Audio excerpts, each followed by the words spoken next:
Laksisi, what a carnival-like experience we had at the racecourse Colombo with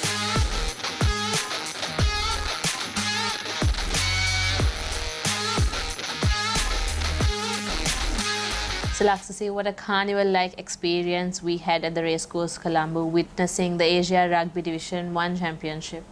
Yeah, Sri Lanka returning to 15-a-side rugby, that was the headlines throughout the last 2 weeks. It was a great moment, as Kadhija mentioned. We had a lot of fans coming in to the racecourse to witness the Sri Lankan side in action, led by Suhiru Anthony. And the tournament was a grand success. And I think Sri Lanka, to be honest, I think they managed to overcome all the expectations. I think to perform way better than how the people expected, because a lot of people expected the team will be a bit rusty because we are coming back to 15-a-side rugby after a long time. I think it's after 6 or 5 years if I'm not wrong.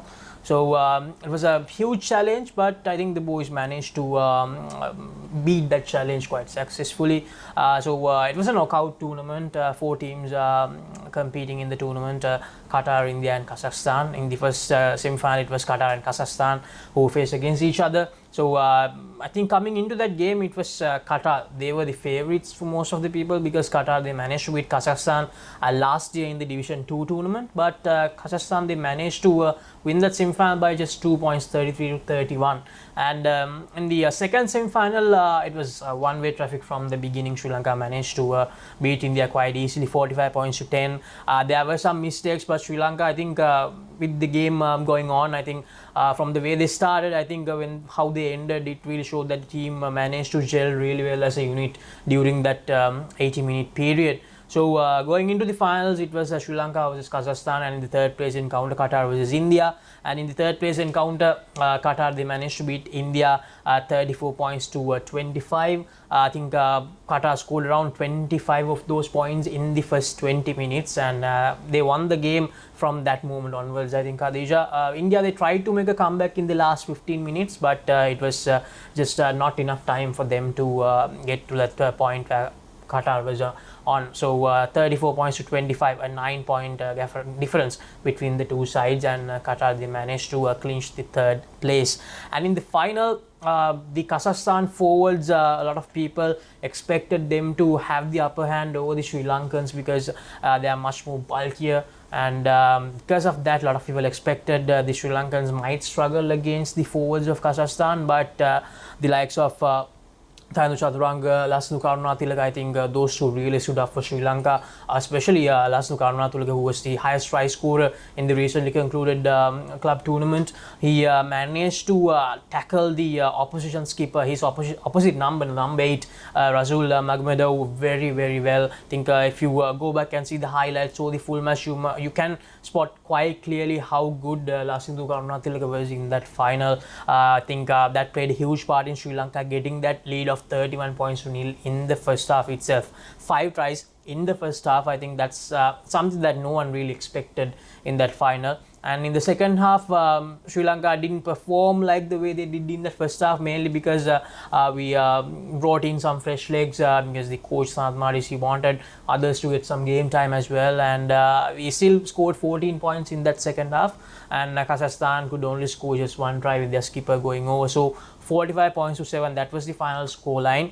But it was a brilliant performance. 7 tries scored in a final. I think this is the biggest margin that we managed to beat Kazakhstan in a rugby encounter. So that's a huge plus point for Sri Lanka. So if we talk a bit about the performances in the final, Tarinder Atwat, the charismatic player from Kandy Sports Club, he was really good in that game against India as well, and in the game against Kazakhstan, he was once again very instrumental. He scored a try and managed to put over for 4 conversions. And then Heshan Jansen, the scrum of the team, also from Kandy, he scored a try as well. And Murshid Dore from the league-winning team CRNFC, he scored a try as well. And Tenugulanakar, once again from CRNFC, scored a try. Adisha Viratunga from CRNFC as well scored a try.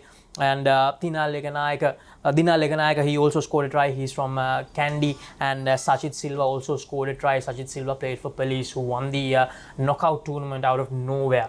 So it was a brilliant performance, a great one, 100 out of 100 for the effort. And let's hope Sri Lanka do get more games in the 15-a-side format, because I think Sri Lanka really have the players to get the job done, but it's the experience that they lack. So hope these players get the chance to play together more, and they'll get more matches in the upcoming year or so. And also another thing that we need to mention, Kadhija, is that the promotion to the super round is not confirmed. That has not been confirmed from Asia Rugby. So because of that, there's a chance that Sri Lanka might have to play in Division 1 next year as well, or there's a chance that Sri Lanka might play with Malaysia, who were placed last in the super round. So there's a chance that Sri Lanka and Malaysia might play home and away games, and the team with the better aggregate going to the super round. So we will make sure to bring you all the info on the latest developments about promotions and demotions of Asia Rugby in the upcoming weeks. So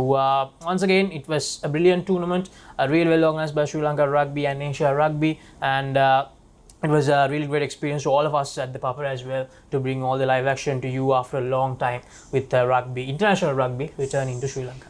Indeed, Laksisi, it was a great experience for us, and we were fortunate enough to see it live.